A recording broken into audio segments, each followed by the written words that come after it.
Hey guys, it's me, Minecraft World, and welcome to episode 13 of Minecraft World on the Air.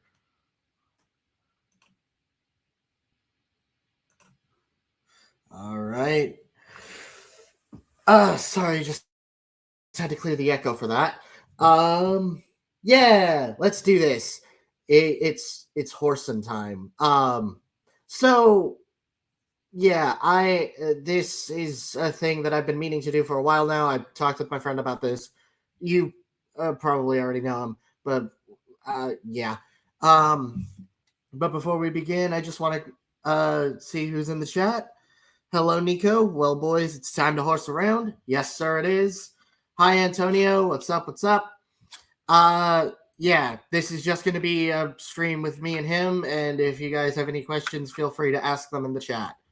So, no, I'm not inviting people on. I'm not inviting other people on aside from him. But, yeah, I'm also just gonna get this out there a bit further. But, yeah, and while we wait, um, let's see what happens. So, yeah. Excuse me. So, how are you all doing this fine morning?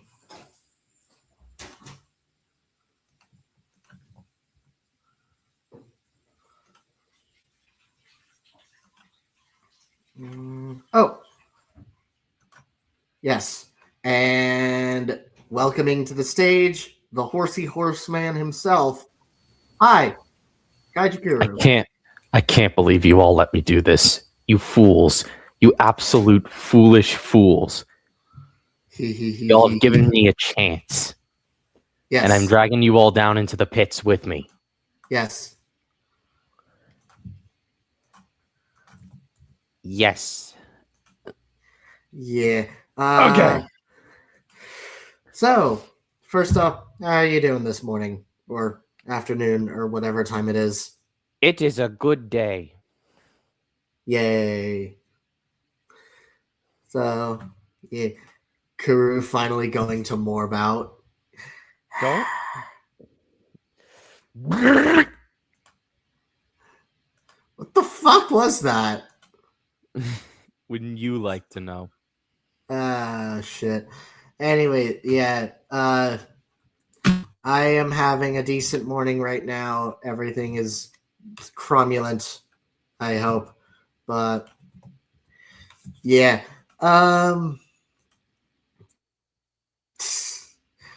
Speaking of that quote, happy anniversary to GXK.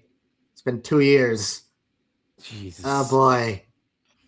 I remember where I was when I won an award the day before that. So yeah. Yes, I've actually been working on that. Me, But when it came to GXK that day, me and my friends were planning to go, but then that morning we had to orchestrate a rescue mission, and I'm not even joking. Our friend's car died, and he was stranded out in the middle of a freeway about 2 hours out. Oh no! So we literally just grabbed like a car, one of our cars, and then just drove 2 hours to get him. And then you guys went to watch the movie? Yeah, we watched it later that night. We saw it in IMAX. Yeah. Nice. But yeah, well, I remember I won my senior capstone the day before that, like the night before that. Like I won best capstone in that category, which was technology, which I didn't even deserve that, but I did. But I won. It was for my kaiju. It was for a podcast on kaiju, which like on the history of kaiju, which I am not proud of looking back. But yeah, and the thing is, I was up against a guy who built a car from scratch. How I won that, I have no idea.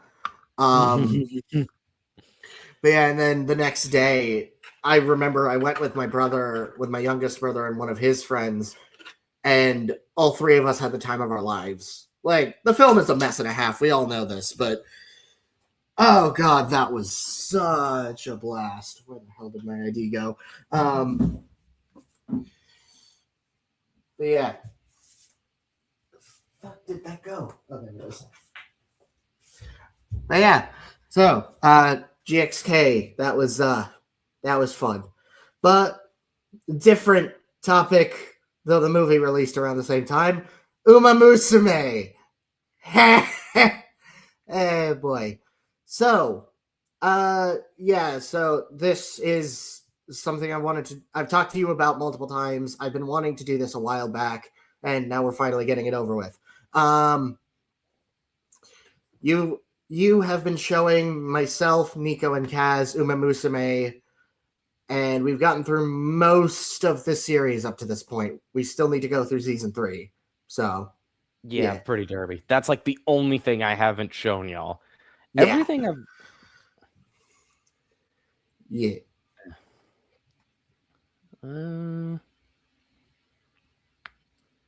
Is there anything that you may have missed that you didn't show us, or no, I'm trying to think. Like, outside of like manga stuff, which I've been you still need to read yourself? So, which I've been like wanting to get started. I've started reading the spin-off Gold Ship manga. That like Star Blossom. When it comes to mangas, I tend to like to wait for them to wrap up and then just binge the whole thing in one sitting. Yeah, fair. Chibi Agnes dancing intensifies. We'll get to the memes, but I can pull that up. I can pull that up right now. That can just be the background for the whole video. Find as many memes as you can and show them. Just be careful to avoid copyright. Because I don't want my channel being destroyed. But I don't think Cygames is that bad. Yeah, when it comes to copyright. Yeah, but this ain't no Toho, which like we all know how bad they are.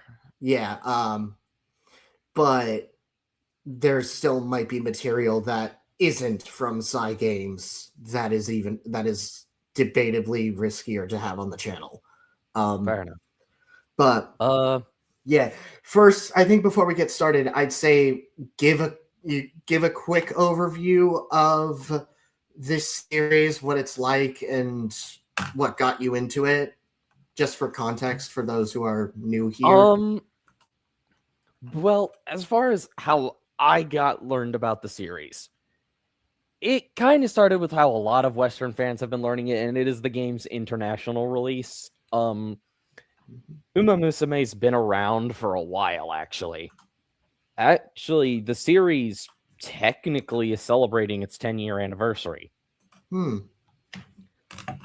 It released back the original pitch video released in 2016, and they spent years workshopping the idea.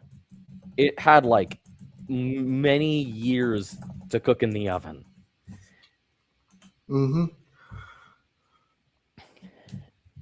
And I just learned about it because, well, it was so just different at the time. And it was like, I just had to see what all of it was about. I'm not normally one to follow this stuff, but there was like something with this that just caught my attention. Yeah. No, I could see that. Like, I think all of us have. Oh, you as far as like the premise, since you wanted me to describe that too. Yeah. The premise is pretty simple. Basically, many famous Japanese racehorses have gotten turned into anime girls, and the various different pieces of media are all adaptations of certain like stories that are meant to kind of be in line with the historical accuracy of the characters, while also generally just being a very uplifting and optimistic series about, you know, the just value of just perseverance and rivalries and the want to just compete. Yeah. So it's basically an uplifting show about horse girls doing their horse things. Yeah. And it is really fucking funny. Yeah, no, it is. It's like, I think that is one of the biggest standouts. I guess since let's get this conversation going, that is one of the biggest standouts that I noticed going in with you showing me everything. I have not played the game that basically explains everything, that basically everything is connected to, but watching the animes, that's one of the biggest thing that stood out to me was the humor, and maybe it's cultural differences, but anime humor is kind of perfect for me. It can be witty and it can be incredibly fast-paced and exaggerated, and that's what I love about it. So, like, yeah, if you want to go into that a little. I mean, I don't know what else to say about the Asa. See ya, Hoshi. Have a good night. Have a good night. With the comedy, it's very like absurdism, I guess you could say. Yeah. It's a lot of visual gags. Yeah, I guess the term would be slapstick. I think. Yeah. Yeah, I think so. Slapstick or like visual gags. I'm looking at this real quick. So I'm just gonna let people know that I'm live now. So. Yeah, it would be. It's like anime slapstick. Yeah, which, I mean, animation on its own already lends itself to visual comedy and storytelling by nature. So, like, obviously you're going to do that. But then there's also the cultural dissonance, which some of, like, wit stuff doesn't work. And I think we'll get to that with Raiga when we watch those movies. But, because those are really comedic movies. All three of them. But with anime, you can get away with a hell of a lot, and I think that shines especially with Umamusume. Or really just like Creature Girls series, period. Like I noticed a similar, albeit more sexy, tasteful style with Monmusu. But with Uma, it's like, because all of these characters are more like, well, for one, it's for a younger audience, and for two, it's there's a lot, like, you're dealing with a lot more I think younger would be the better term, characters generally. Well, I mean, like, the age of a lot of the girls is just straight up never stated outright. Yeah. A lot of them are intended to be taken as that is a child or that feels like an adult. Yeah, and the schools they go to work similarly to a hybrid of like a high school, a middle school, and a college campus. Yeah, it's like it's left in the air. Yeah, it's meant to be ambiguous. Yeah. Which kind of goes into the marketing genius of Umamusume that I figured out is like the thing with the game. With the game specifically, it is just a straight up like visual novel. Yeah. It is a visual novel. There is a lot of things that, and I said this, like there is one meme in particular, and that goes into like fandom drama currently happening in it right now, which I don't want to get too into. Because we're not here to talk about that. I'm here to talk about the series and why it's good. Yeah. But yeah, with the game specifically, there's a lot of stuff there. But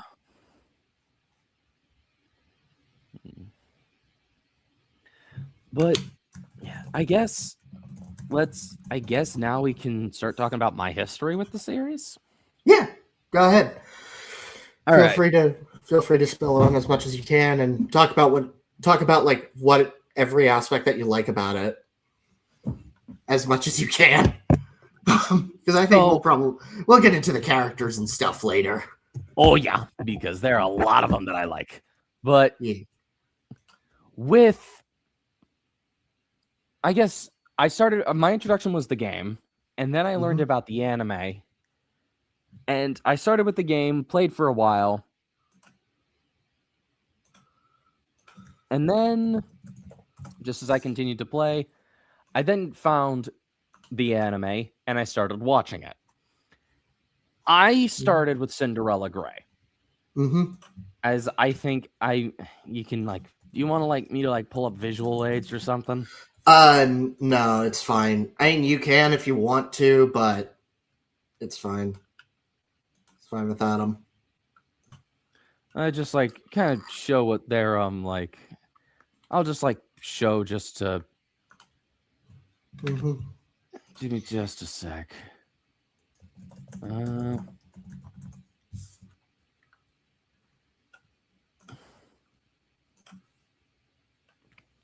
Should be up now. Add to stage. Yep, there we go. Yeah. And Cinderella Grey was how I started with season 1, and just really found myself captivated by the by its characters and just the story. I found myself this captivated, I guess to repeat myself, by an anime in a very long time.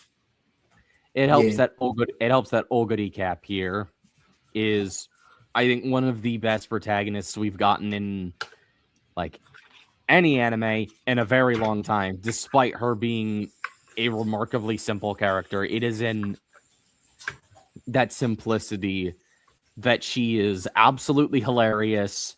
There's a lot of depth to her, especially later in Cinderella Grey, once you get into stuff in the manga. And then it also helps that she's absolutely fucking terrifying.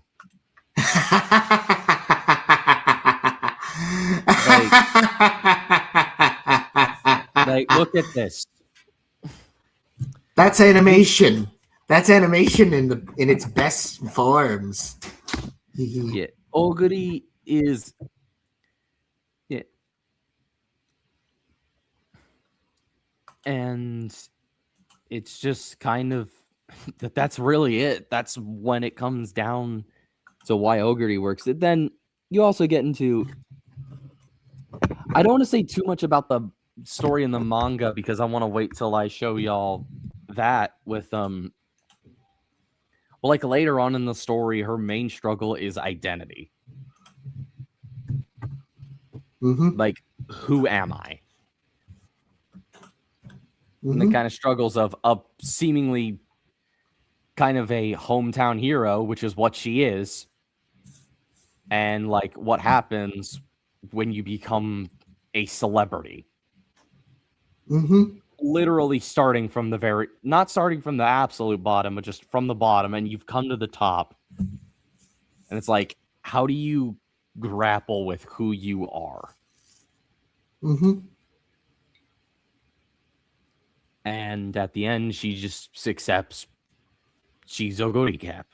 She's not, she's her. Yeah. Yeah. You have this general struggle with, I mean, she's she's status, and then she's not just she's not just an underdog. She's got everything about Oguri's story in real life frames the perfect hero's journey or a shonen protagonist. Yeah, I'm not joking. It literally follows the 3-act structure. Yeah. Heyo, talking horse girls. That's what's going on. It's it also just helps that when she's when you have the calmer moments, you have that contrast of her determined state, and then everything, and then the goober autistic creature, the autistic among autistics for lack of a better term. She does like to tease, like you've got like oh crap. I had mishap on my laptop, but like you've got this, and then I wish I could show you an image of just the dichotomy. Oh yeah, this. Right there. Fatty. She chomp food. Which she eat. Yeah, you want to go into the real horse real quick? Oh, yeah. For context on that. So, okay. I guess to just explain, one of the biggest appeals to Uma is that it is kind of meant to pay homage to, as I said, real horses of the same name. Like,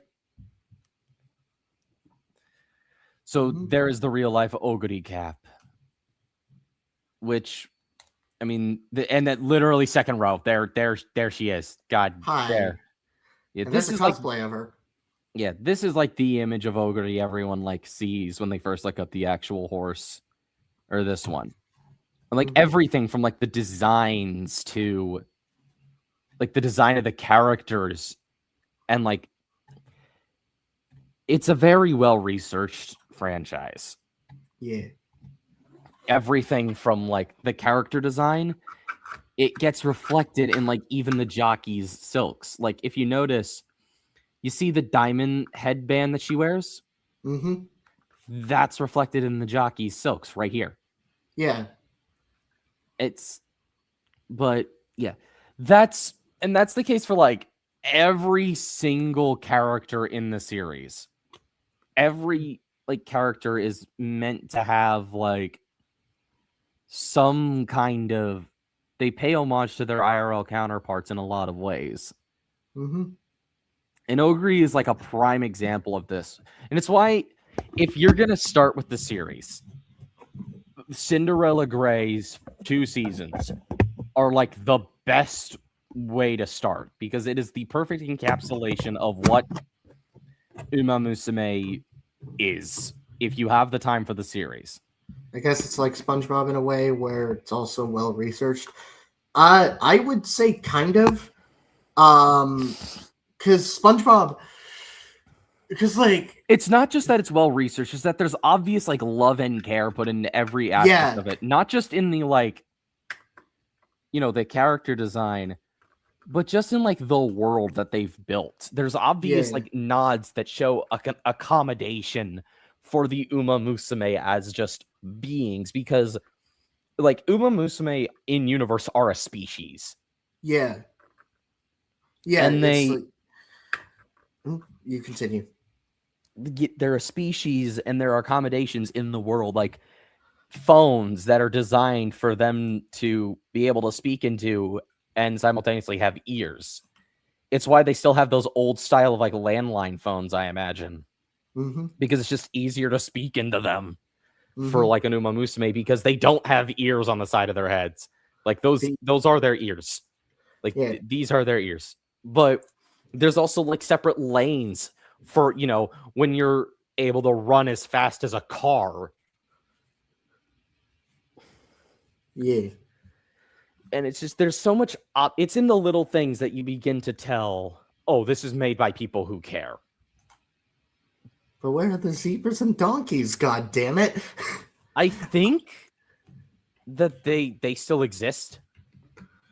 I really want an Umamusume like series to actually go into the world building, like everything about these things, because it's genuinely interesting. Like, granted, this is kind of like it's basic world building, but it's stuff the perfect dichotomy of this character. I love her. But it's like, it's basic world building, but it's still well thought out. Like, pardon me for coming back to this, but I keep comparing this series to Monmusu in a lot of ways, in how well done both of them are from a world building standpoint, because everything, for the most part, kind of clicks. The only real problem is evolutionary stuff, and even then, Monmusu kind of gets into it. Kinda. But even then, I think it's like kind of somewhat established that the Umamusume existing is literally the work of actual goddesses. Yeah. So like they are kind of, I don't want to say supernatural, but like there was clearly other if I'm understanding things correctly, because they don't go into like the lore. Yeah, they don't. Because it's just like, that's not what the series is about. Like they aren't here for you to like feverishly go into all that so you can understand everything. No, this is just like, just cut the crap. This is what you're here for. And like full bit drop.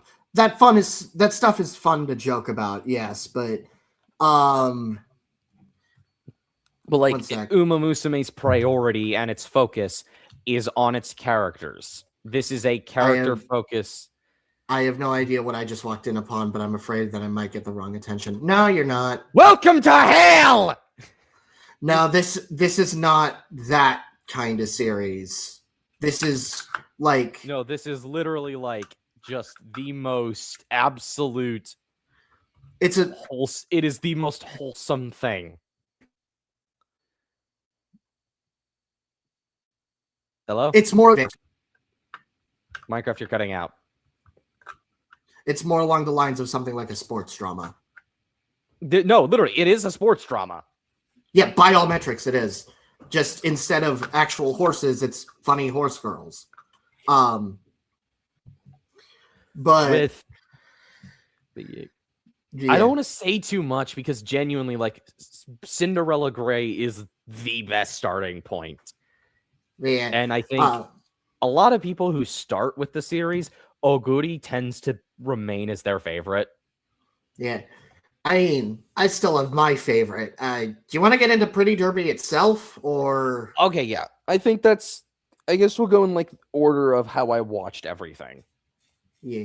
So after Cinderella Grey, and I guess season 2, we then got started with Pretty Derby. And this just happened because I was so encapsulated by,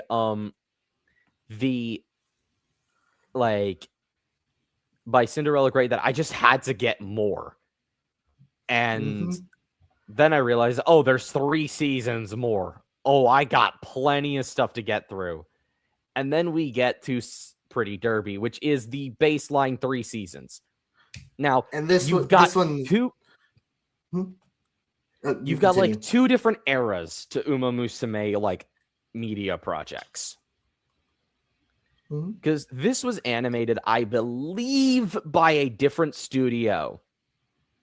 So the studio that did the 3 seasons of Pretty Derby are different than the people who did Cinderella Grey, Beginning of a New Era, and Road to the Top.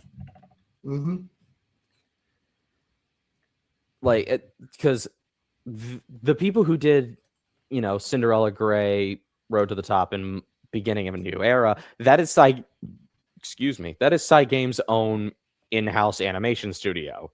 This was outsourced to another studio. Do you remember what studio it was? I don't remember. Just a moment. I'm actually gonna look.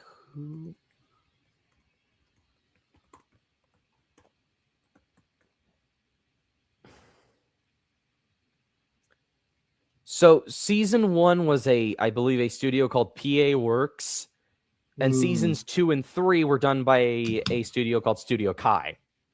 But Road to the Top, Beginning of a New Era, and Cinderella Grey were all done by Cygames Pictures. And that's gonna probably be the studio doing media from here on out. Actually, I'm gonna be right back. I just realized I gotta go get something. Okay. I shouldn't be too long. Okay. It's all fun and games until someone gets Umapuoid. Make sure you'll have your wedding rings on for the spring. We'll probably elaborate on that joke. That's a fan project. And a genuinely fun and a genuinely interesting one at that.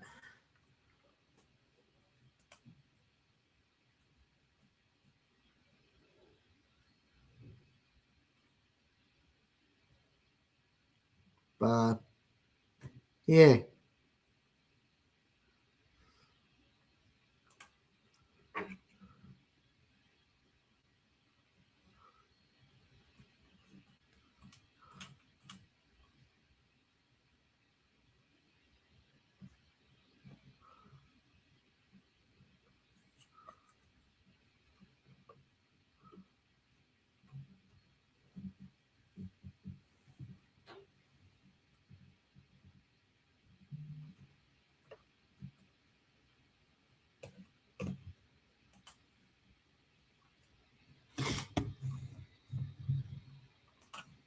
God, I think that's worse than hell.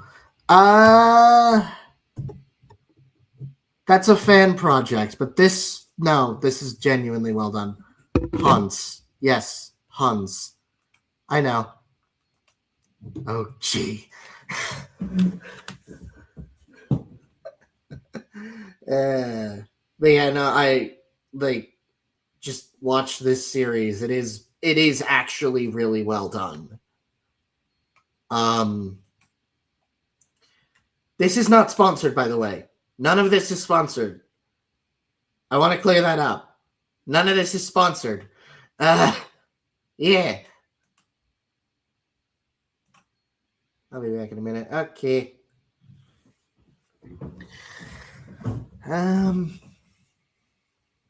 Anyways, putting the horses aside, how is everybody in the chat doing?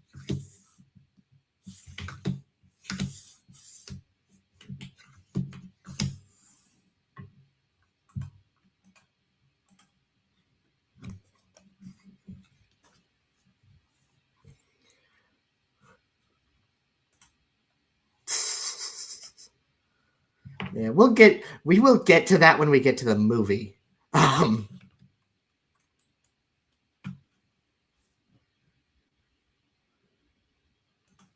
That's for damn sure.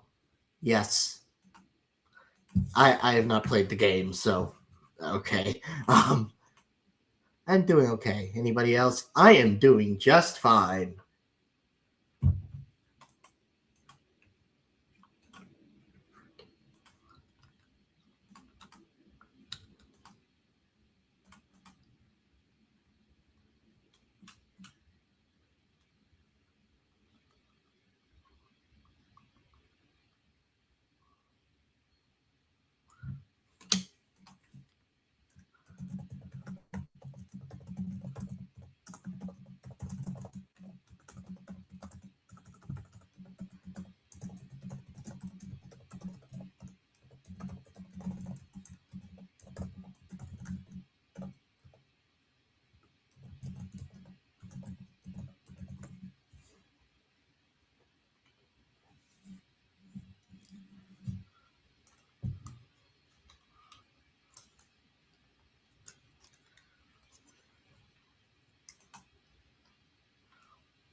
Watch it just be no. All the characters would probably have to fight different ways.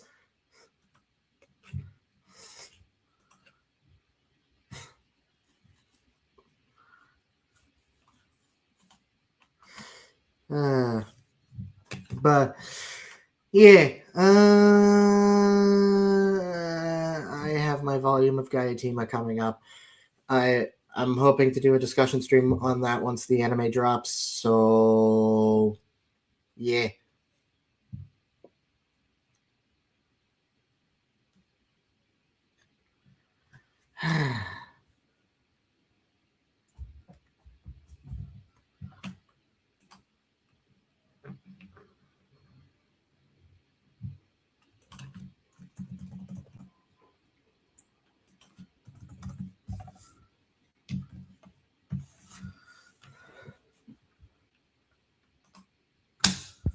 All right, I'm back. Yay. Took care of what I needed to take care of. Yeah, real quick. Umamusume and Smash Bros. What the fuck would you even do with that? Are you asking me like what I think about that happening, or are you asking like how I would do that? How would you do that? Like, oh what? God. Well, the first thing is who gets in. are we just like conglomerating them all, or because are we doing like what they did with Steve, or are we doing what, or are we just because like you can make a case for either one. I'm giving this more thought than I honestly should. Fair. Because okay, if it's just Golshi. Oh Lord. I would say the Steve angle might genuinely be the best. Maybe. Because you could have like different skins. You have like 4 different characters with different skins per character. So maybe not like even that. I would just say every single, but like that's the thing is that you would have to have ones that generally have similar body types and alts, and then like that there would still be complications in that regard. Yeah, because like they're all very different character design wise. But actually, that's a good segue. Let's continue with Pretty Derby. Yeah. So this illustration here, this is of season 1, and is,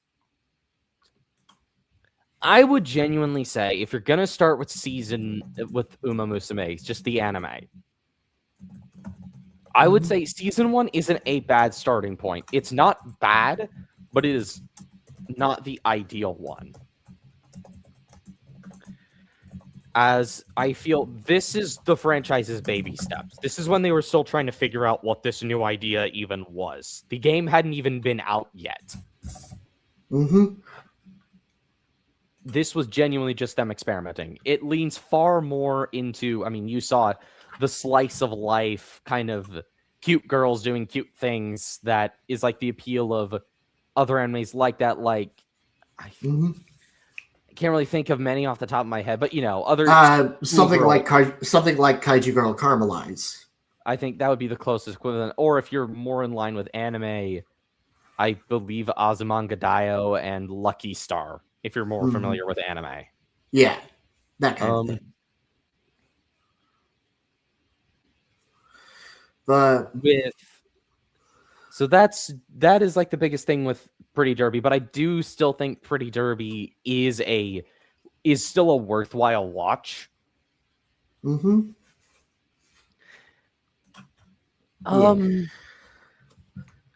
Because just seeing the way the series evolves over like the years as they like slowly get their like groove in, starting from season 1, especially season 2 going into season 3. It's like it is night and day once they realize people want to see the racing and the characters. So that's what they focused on. Racing and the characters. And that's what became the series' benefit. Yeah, like I'm just gonna straight up say, if you're coming here for like a deep plot, Umamusume, there is no plot. Like there's plots. There's plots, but it depends on what we're looking at. Yeah, if you want the definition of plot, yes, there's a plot.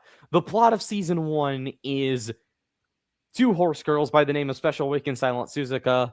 Both, one wants to aim to sit at the top of Japan's competitive Umamusume racing, and the other is focusing on their own recovery. The plot of season 2 is about recovering from injuries and finding a reason to continue what you do.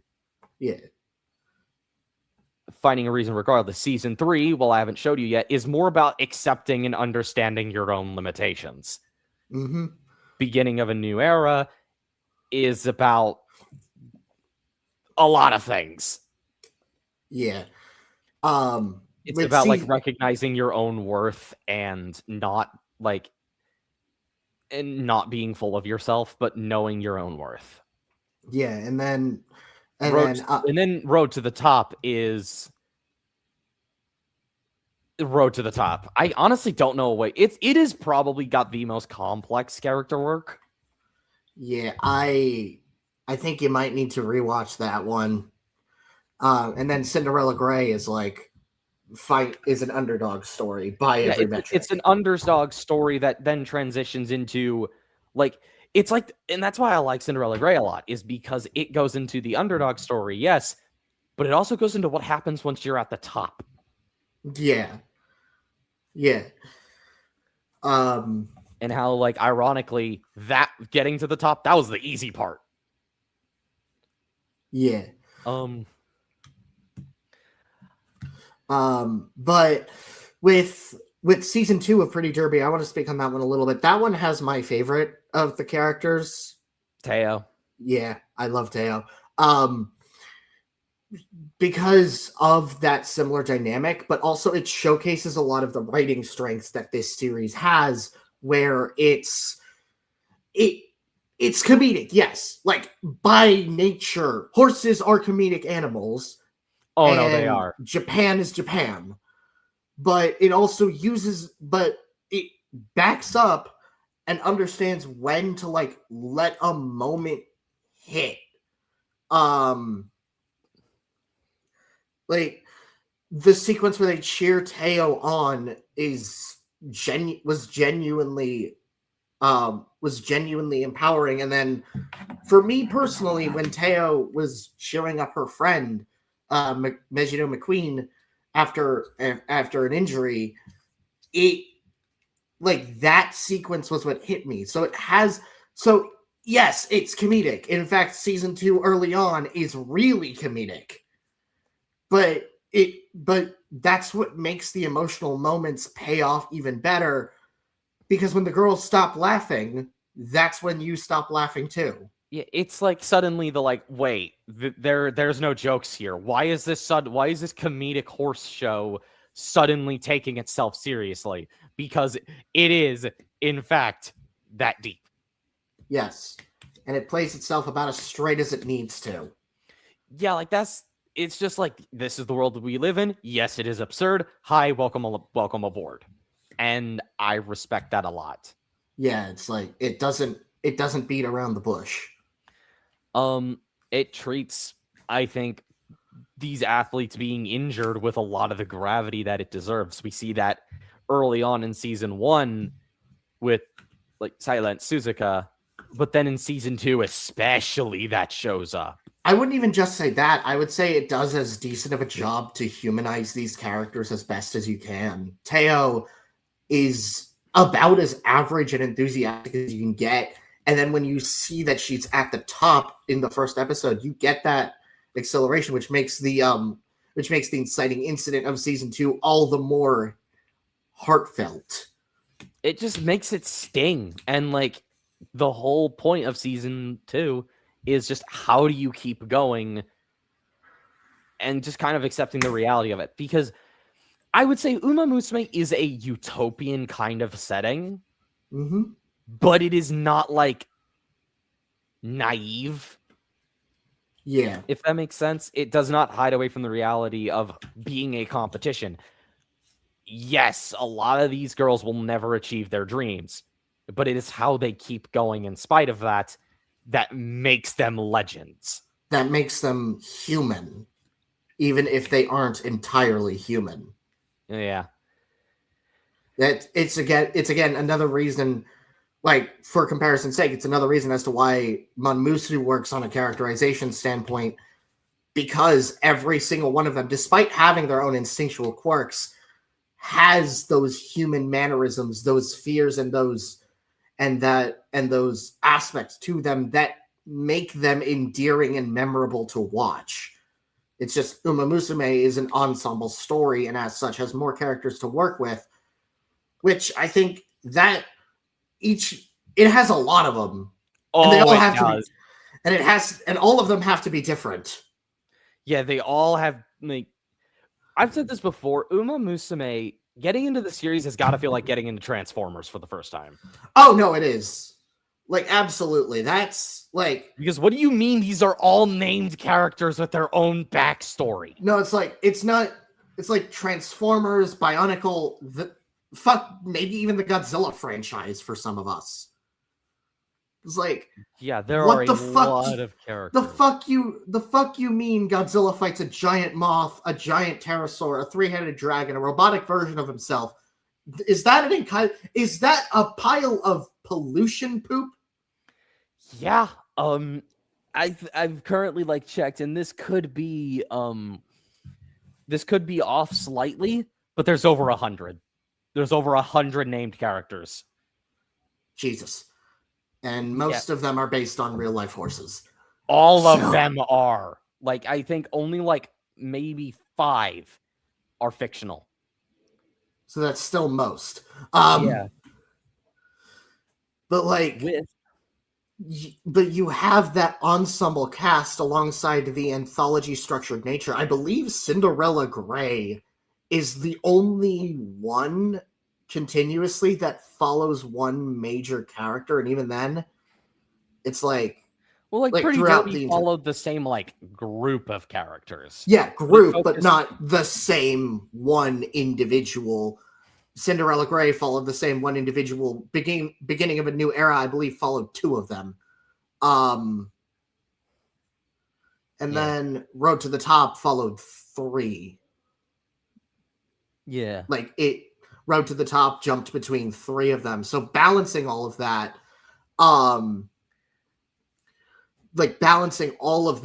adding all of these named characters and making them distinct is a challenge. And I'd say the show, speaking as a new fan, this show balanced it beautifully. Yeah. And I think like there's like, and this is always the thing that stings, there is a very real chance one of your favorites will never get the limelight. Mm-hmm. Especially in the anime, which is why the game exists. So that your character can get a limelight no matter how small it might be.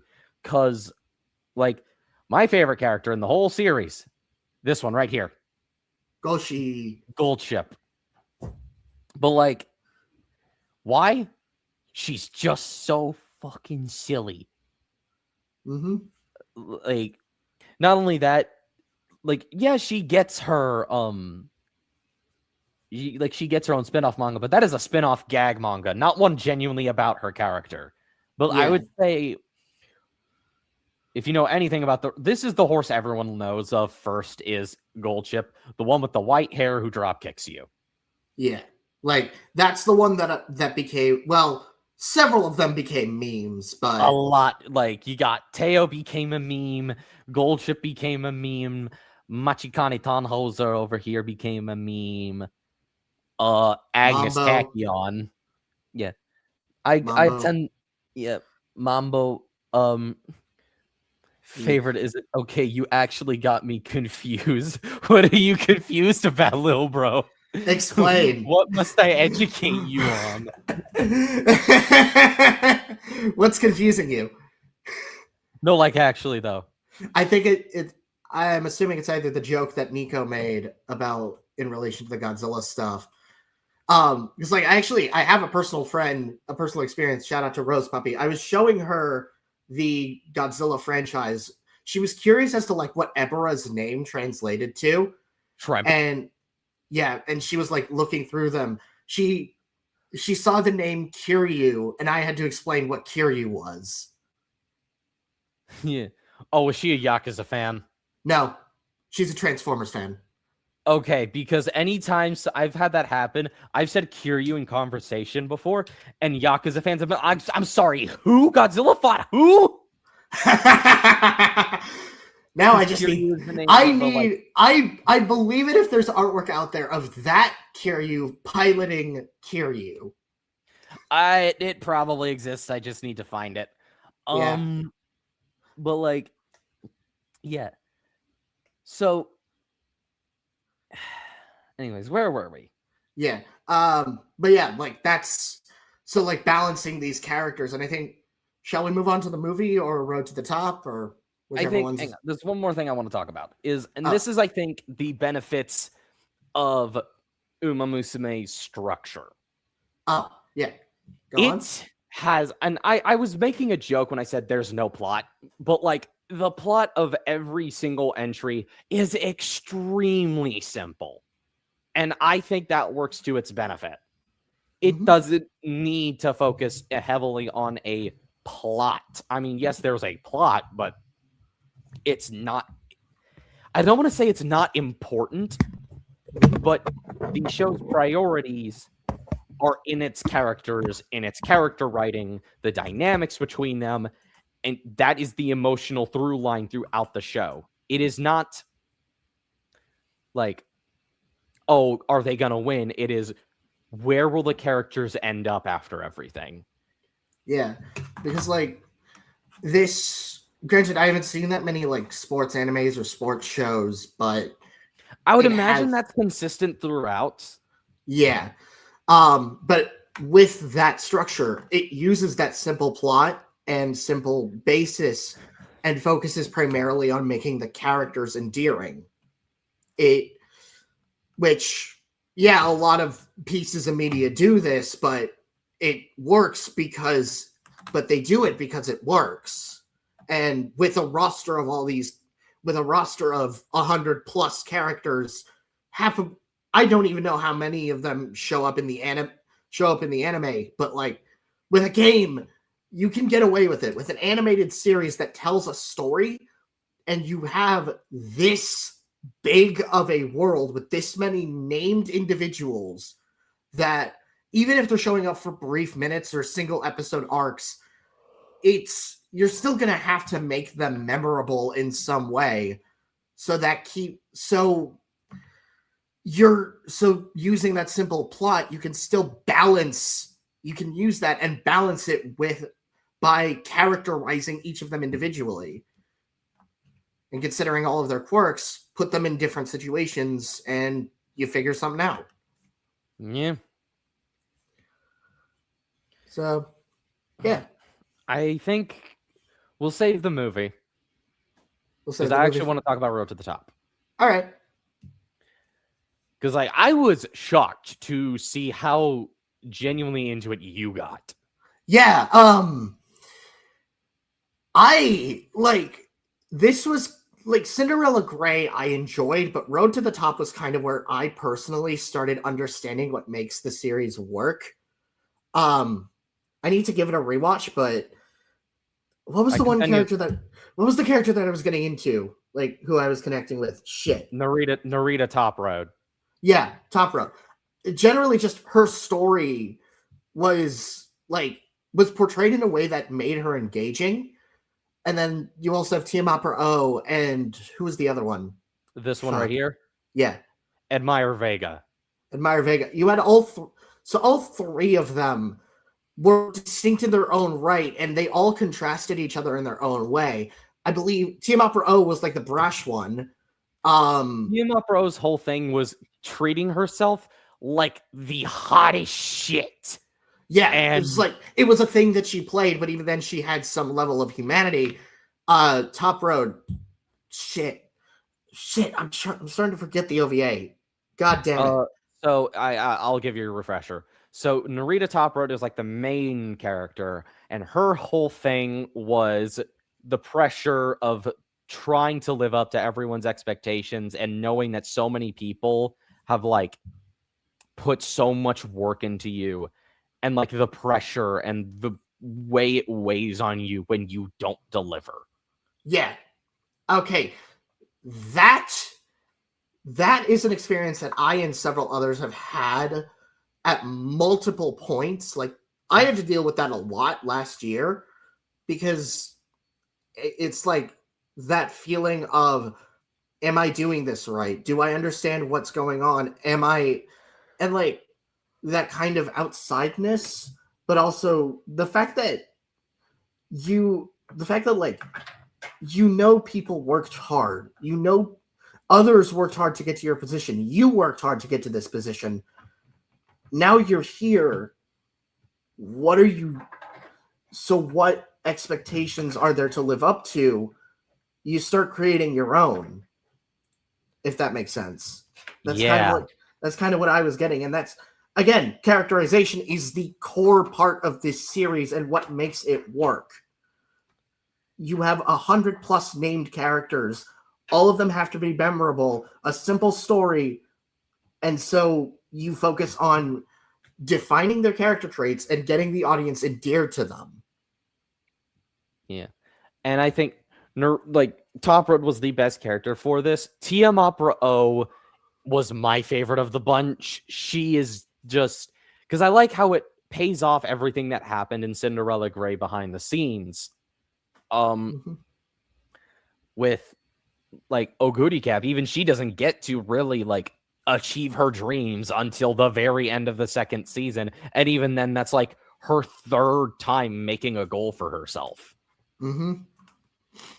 But TM Opera O is a case of a character who can walk every step of the walk and talks the talk. She hypes herself up as like the main as like that guy. And the thing is, she is. And her whole thing of doing this is so that to make other people motivated enough to, quote, take her down a peg. She's like bring it. It's a bit for her. It's a like, it's because we see that she genuinely does care. Yeah, she's not a bitch. Like, she's not an asshole. She does give a shit about the people around her, and this attitude is encouraging. Yeah, like we see it a lot with her best friend Meisho Dodo, which she like immediately catches on to everything with her. When they get swarmed by paparazzi and Dodo starts getting shy and just does like, I don't want to be here anymore, she's immediately on it. She cares very deeply for her friends, and it showcases why she's a great character. Yeah. And Admire Vega, on the other hand, her story is depression. Yeah. Depression and survivor's guilt. It's the same thing that who was the heel character from Pretty Derby? I'm getting these characters mixed up. The one that Sea Monster, the one whose episode Sea Monster. Oh yeah, Rice Shower. I would not compare Admire Vega to Rice Shower. Really? No, they're very like honestly. With that logic, you would pay like Rice Shower would be more of a contrast to TM Opera O. Rice Shower is the heel. TM Opera O is quote unquote the final boss. And that's how she treats herself. But whereas TM aggrandizes herself in that, Rice Shower didn't. So then what would you say is Vega's story more like? Survivor's Guild. Oh, right. Because if you remember correctly, her story was she hacked, which is actually based off of the real Admire Vega as well. They realized that Admire Vega's mother was pregnant with twins, which is not a good thing. Oh, now I remember. I'm remembering that. Okay. Her sister had to be like killed in the womb. Okay. So the mother could live, and she deals with like this thing where it bothers her. Yeah, and then it could have very easily been me.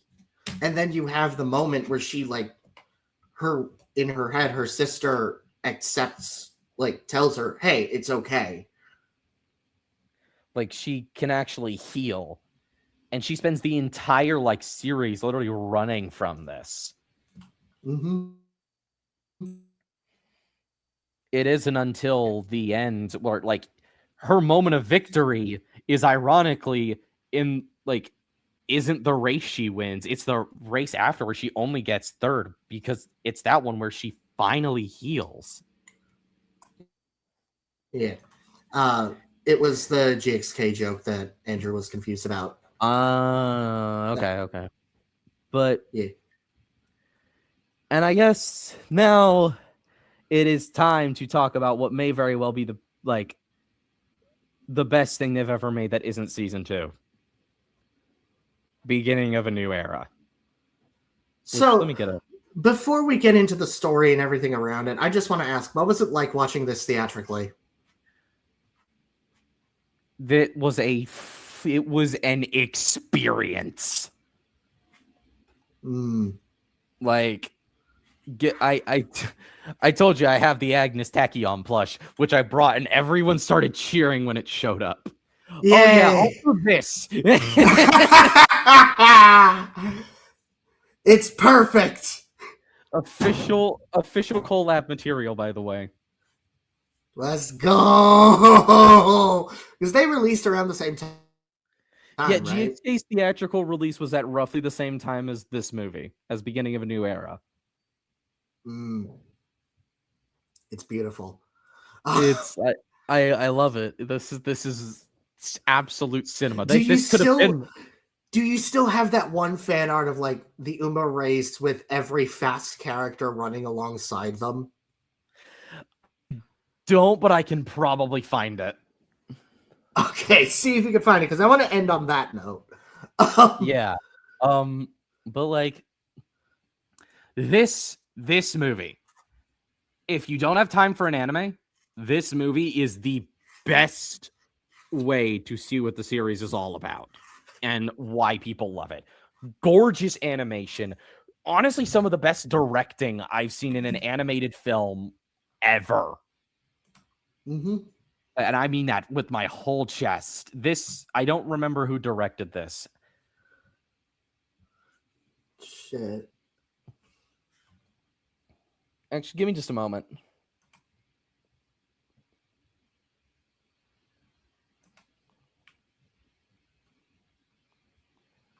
I'm checking the IMDb page real quick.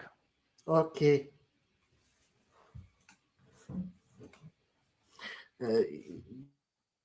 Yeah.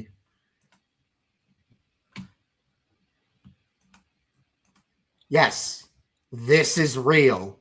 This is 100% real. Okay, the director was Ken Yamamoto. This, I don't know what all he's done, but this is like, at least from what I'm seeing, his first like movie. But he's done a lot of like other anime. He's mainly a key animator, it seems. This guy's a phenomenal director. Really? Okay, he was the action animation director, but he's like listed as the main director. Gotcha. This like just some of this film is gorgeous. I think everything. Jungle Pocket is one of my favorite characters. TM Opera O returns and continues to, like, she doesn't make much of an appearance, but every time she's on screen, it is a spectacle. Like, Dansu Flame is honestly a great idea of what the underdog story looks like when you're not following the underdog. Manhattan Cafe is such a great, like, contrast to the main, like, antagonist of the film, quote unquote, Agnes Tachyon, who is the best part of the movie. And that's not even close. She's not even in the movie for that much. She's only on screen for a bit. But everything about her just, like, adds to this. Everything from the way she's animated, even. Like, something interesting that I found, Minecraft, is when they were talking about animating her, she never blinks. Oh. Yeah, she never blinks once in the entire film. Her eyes are wide open. Every time she blinks, it's implied she's off screen. It's implied she's blinking. And it just adds to, like, this way they make her this unsettling character, even though she's just as human as everyone else and actually dealing with a very human issue. Agnes Tachyon is the main rival in the anime. She is who the, like, and her whole thing, and I could gush about this character and why she is so good. Because everything about her, like, shakes the very core of what Umamusume is about. The series literally opens every new entry with Umamusume. They are born to run. They inherit the names of otherworldly beings, and no one really knows how their stories will end. All we can know is to just tell you the stories as we know them. And like,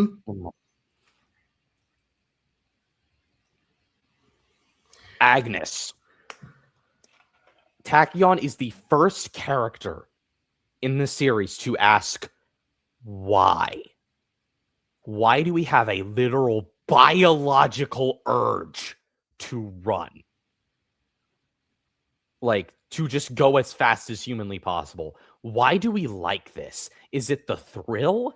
Is it the desire to compete? Is it just because we want to? Like, we're born this way, but why? To the point she downright accepts there's a supernatural aspect to it. Like, that's why she's friends with Manhattan Cafe, who we outright know has ties to an actual ghost. And her obsession. So she has this, like, obsession with it. And it's manifested through one of the most genius fucking metaphors with, like, the literal horse emotion. The thing that literally gave birth to cinema as we know it. And it is used as a visual metaphor for her, like, obsession.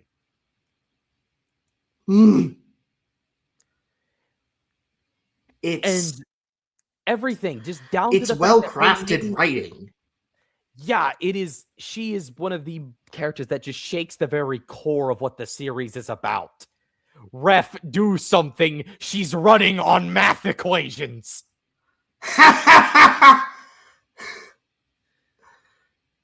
The fastest thing on the... And she's named after tachyons. Yeah, like, you know, the hypothetical particle faster than light. Yeah, she's the hypothetical particle faster than light. Which is often stated to have those supernatural aesthetics, like that supernatural basis.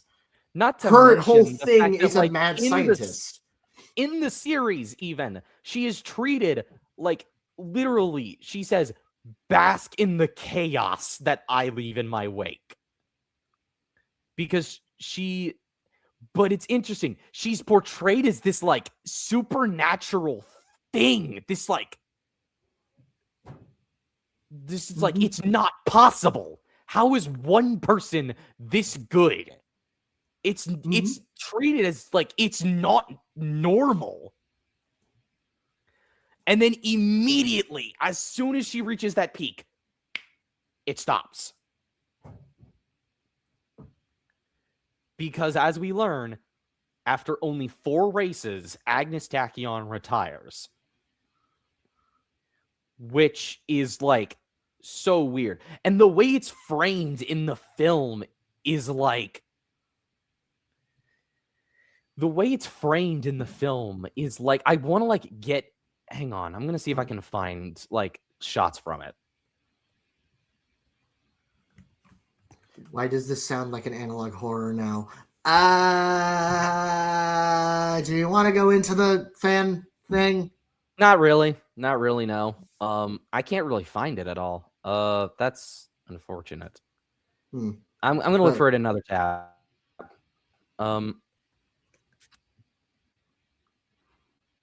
But, like, the way it's treated in the, like, movie is like a character...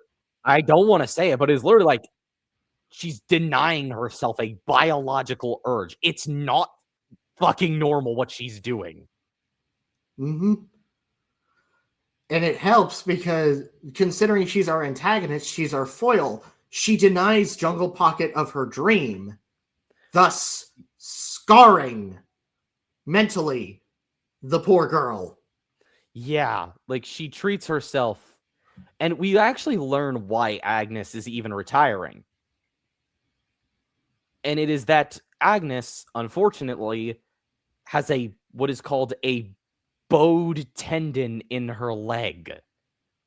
Which literally just means her body is not built to keep up with what she's putting it through. She's reached her limit, actually broken it, and it's physically hurt her. Yes, she cannot keep up what she is doing. it is not. Yeah, it is not like she can't. I'm sorry, I'm like losing my words here. Because she's that good of a character.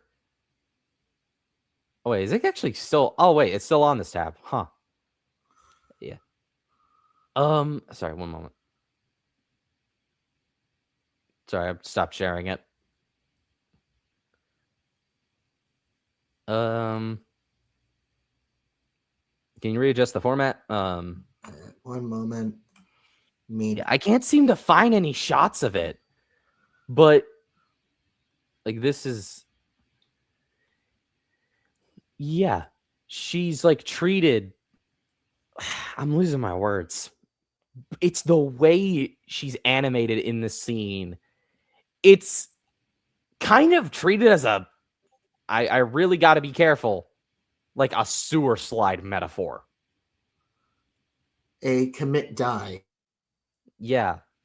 Commit no longer live. Yeah, that kind of thing. Because like literally she's part of a species whose biological urge it is to run as fast as they can, and she is physically impossible of doing that anymore. I think for a similar sequence, you have the scene where Megeo McQueen gets told that she has an injury that will hamper her ability to run. That's like being told you have a terminal illness to these creatures. Yes, it is so like yeah, and it's like people literally ask, like, it's like they just cannot believe someone would do that to themselves. And it's not, and the way Agnes does it is even here, you realize she's still not giving up on trying to achieve her dream. Because her whole dream is to find the limits of the Umamusume body. She wants to see just how fast they can really go. And she realizes in that moment, I don't think I can do it myself anymore. So instead, she retires and literally antagonizes Jungle Pocket into doing it for her. But this then segues into Jungle Pocket, and we will get back to Agnes later. Jungle Pocket is, I guess, a villain is only as good as their hero. Jungle Pocket is the main protagonist of Umamusume Pretty Derby, beginning of a new era.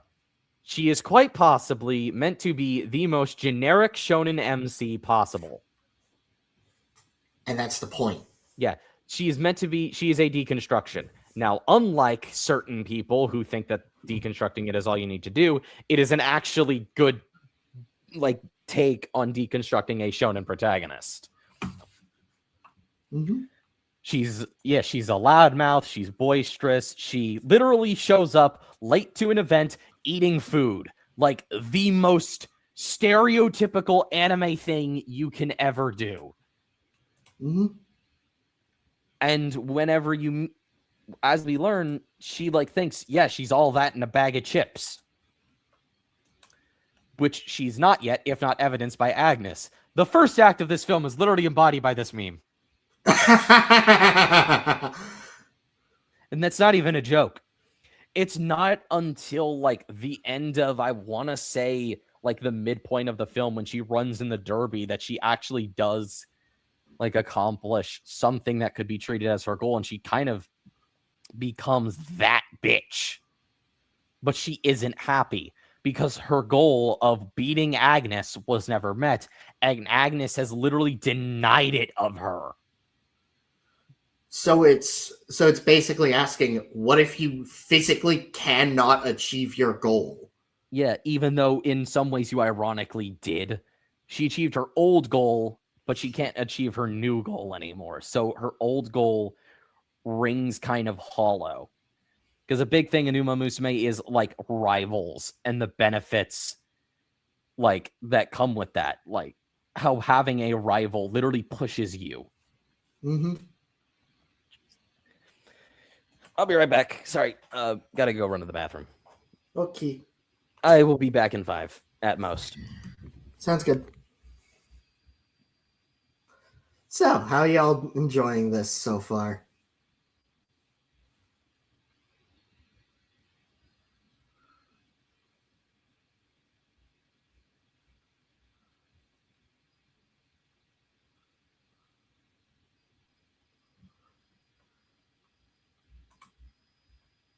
There's analog horror about everything, so yeah.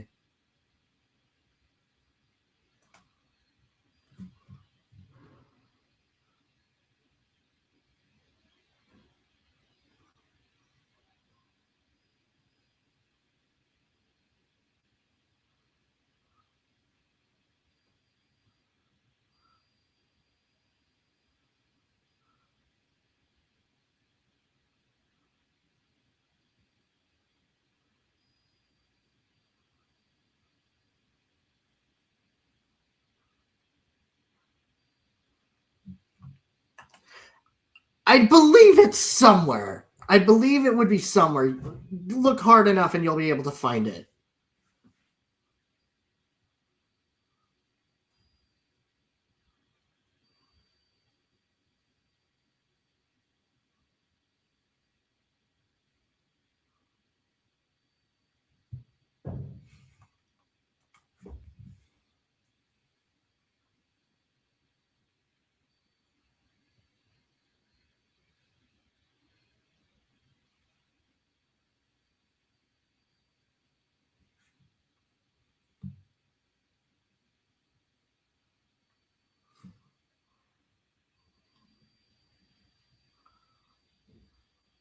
You found it?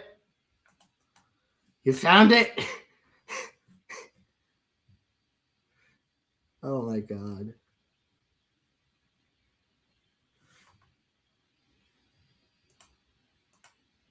Please.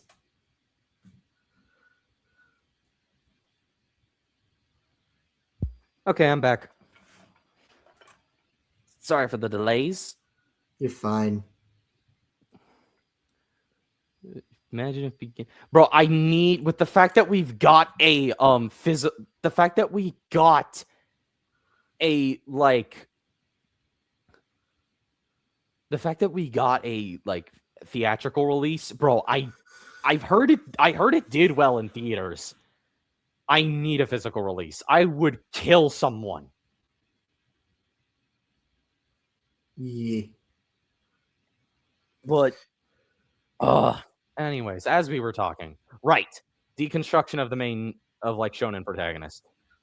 So like, yeah, as we Pocket's whole thing is about how to not like we see early on she's like self-aggrandizement. But as she gets humbled by Agnes, who herself has her own arc throughout the series, throughout the film, is like Pocket then realizes one, she needs to stop comparing herself to Agnes, and to like she's already been humbled, but now she needs to stop comparing herself to Agnes and be her own Uma. And like remember why she even started competing to begin with. She's not running to beat anyone. She's running for herself. Mm-hmm. And it is in that moment that it makes it the perfect final hurdle for her that it is TM Opera O. As in many ways, TM Opera O represents Jungle Pocket, what she's trying to be at the beginning of the film, perfected. Mm-hmm. Whereas Pocket was trying to be all that in a bag of chips, TM Opera O is all that in a bag of chips. Yeah. But without any of the like, you know, egoisms that in like, you know, that pocket was bringing in. Yes, whereas Opera O will gas up everyone, including herself. But like Pocket was just, you know, gassing up herself. And it just makes it work that is why her being the final hurdle in the film, in the climax, works so damn well. And then during this climax, we then see what Tachyon thinks. Because then she is literally infected by the urge to run. She cannot fight this like urge anymore. She wants to like be the one to achieve her dream. She doesn't want to stop. She convinced herself into thinking that's what she wanted, but she doesn't. Like, because that we see this with every character. Like, they want to do this. This is what they're literally born to do, and by God, they love it. Yeah. Also, real quick, I'm going to send something to you in DMs. One sec. Perfection. I want to see if I can like find the specific shot that I'm talking about, because it is. I really should have pulled up the film. Yeah, but it is such a. It's a powerful moment. Like, this series in its own right is full of a lot of powerful moments. In a lot of ways, it's powerful moments, character studies, and comedy all mixed up into something genuinely well crafted. Let me see if I can find it, because whenever she finally is like given this like desire, this urge to run, she is literally like, it is just her, and then in the background we just see her like it is just a green background before she starts running, literally symbolizing she has just finally been like infected with this urge to run, and she cannot deny herself that anymore. She wants to run, just like everyone else. And as we see at the end, she like accepts that. I'm trying to find it.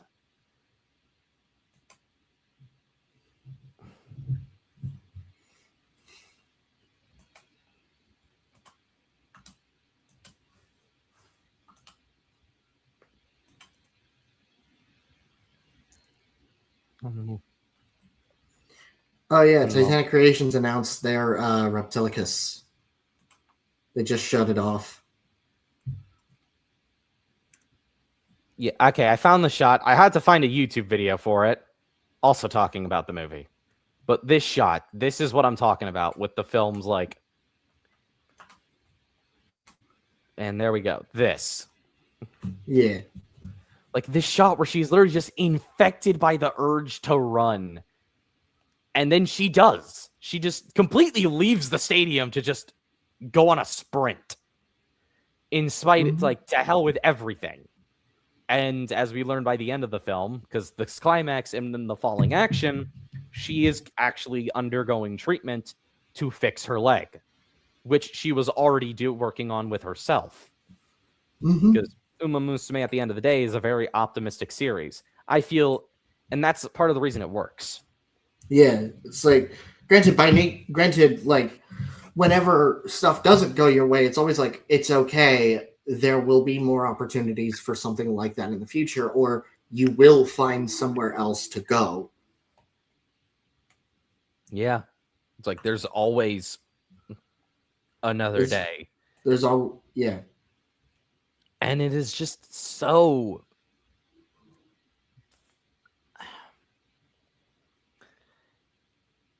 The movie is amazing. Yeah. And I think... I encourage anyone to watch it if you can find it. It's genuinely worth it. Yeah. This series is I frankly think it might genuinely be, fuck it. It's my favorite anime. Just straight up. Wait, it beat Gurren Lagann? Yes. It is. Damn. It is that good. I dare say it is that good. It is a series where it is just about, it's so uplifting, and it is just about wanting to keep persevering. Excuse me. And just that desire. Literally, you hear it a lot in the series. The characters say, I want to win. And that's at the end of the day what the series is about. The want to win. That desire to succeed. And whether or not it's actually worth it. So, like, not even if it's worth it. Like, that's not I wouldn't even say that in Minecraft. It's not that if it's worth it, it's that they want to, and that desire to win to win what? The race against their rival, against, like, to just the want to win, to prove to, like, friends or family that they can do this, to showcase that their efforts haven't been for nothing. It doesn't matter.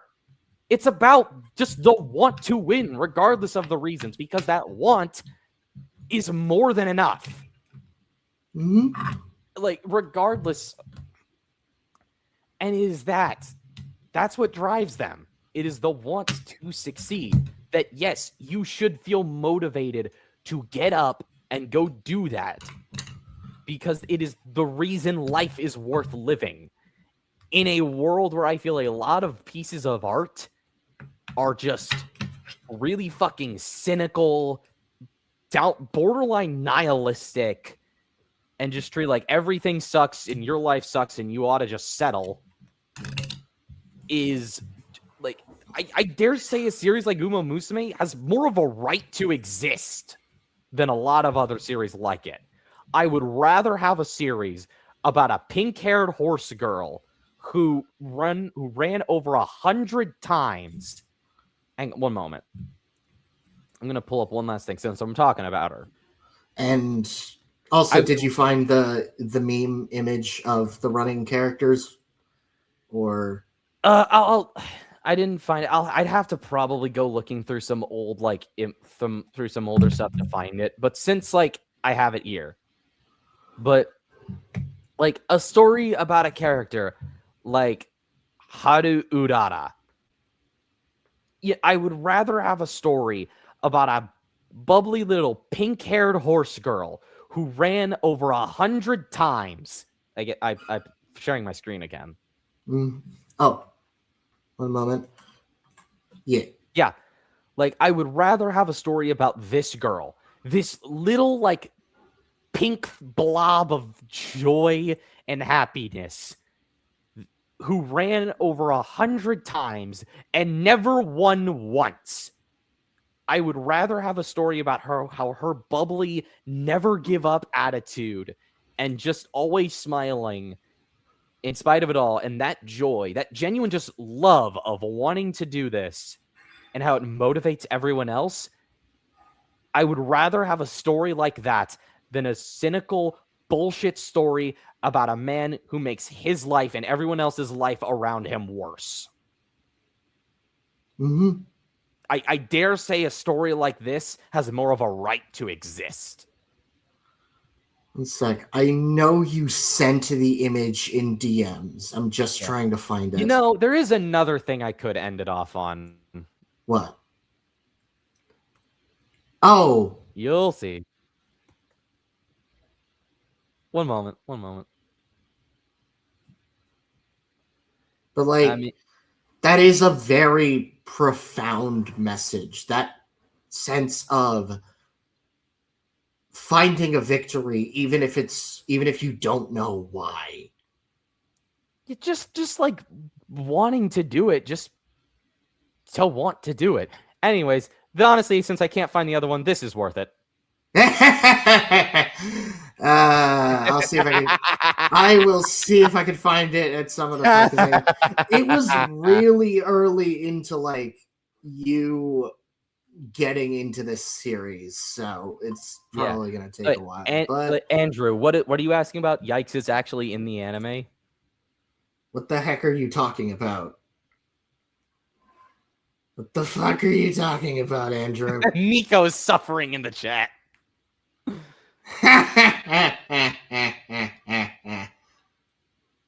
She dancing. You got to get your cortisol levels down. She's a goober. Fuck. Where is it? That was a while back. Yeah, most of what I send to you is reels. Is either reels, Twitter posts, or pictures of your collection for whatever reason, or GIFs. A lot of GIFs. Fuck. Was it even on in? Think about what you are going to say next. What? Say what? Say like I'm confused. Genuinely. Explain.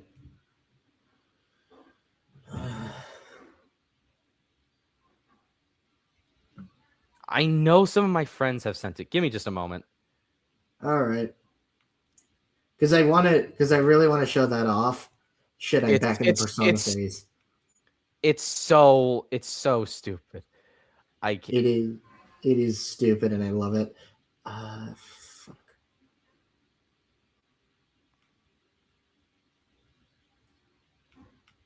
This was like, I know it was like a Twitter post or something. Andrew, since he's trying to find it, Andrew, like, what do you mean? Yikes! It's actually in the anime. What's in the anime? Like, what are you talking about?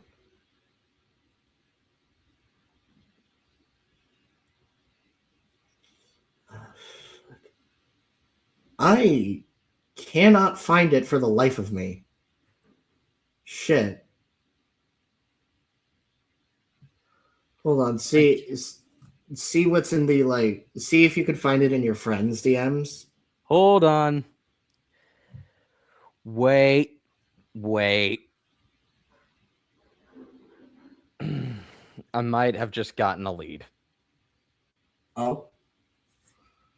This is like a fucking manhunt. Nah. Oh, fuck. I think you posted it in Zim's server as well.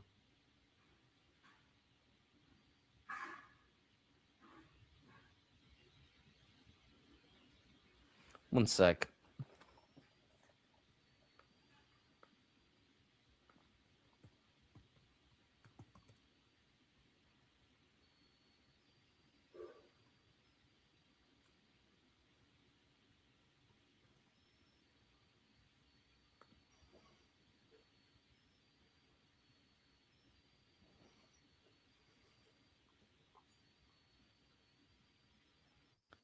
Yeah, I found it. Found it? Yeah, I did. This absolute fucking work of autism. It's beautiful. You've got everyone. You got Speedy Gonzalez, Turbo, I forget his name. Chuck the Quickster with the ability to run really quick. The fucking Roadrunner. I show speed. Is that Usain Bolt? That's Usain Bolt.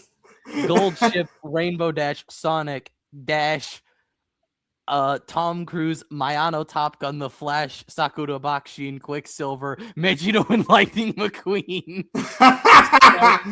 Accelerate, a Bullet Bill, Wile E. Coyote, Blur.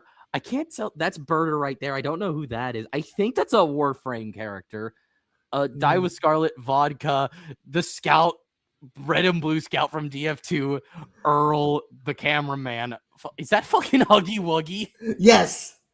That's the Grug. Blur. That's a character from, I think, Dandadan or Jujutsu Kaisen. Godzilla and Kong. And then all the way back there, you can see Machikane Fukukitaru and Machikane Tannhauser just losing their shit. Absolute work of art. Absolute cinema. Just absolute. Actually, that's the whole series. Absolute. Hold up. Do you have an Umamusume one? I might. Hi.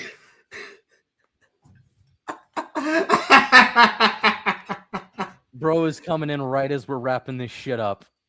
But all I'm going to end it off with is this is me anytime the series announces new installment. This is me. When it finally... Absolute cinema.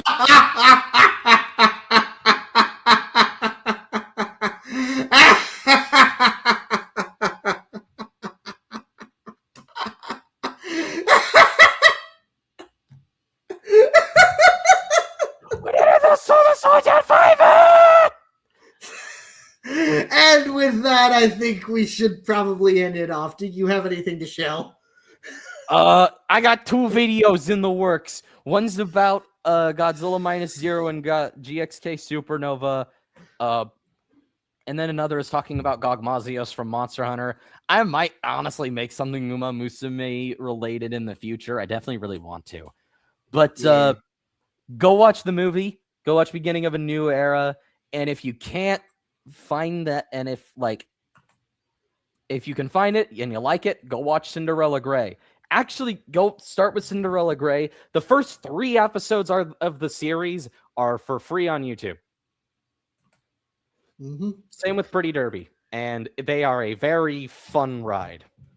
Yeah. And so, with that, that's all from me. Drink some water. Hug your mother. Yay. And obviously, you can find me here on this channel. I have 2 other streams coming up next week. One on Gulala, one on Raiga. Kuru, you're probably going to be there for both of them. Plan on it, definitely. Yeah. And then I also have essays in the work, though I haven't really been doing much with them because school and life. I have my book, Light in the Black Lake, which I'm working on. And I'm also on Instagram and Kara Artworks. I'm on Blue Sky. I post stuff. And just go watch Umamusume. It genuinely is really good. Like, series is genuinely well done. And yeah, take care. Peace.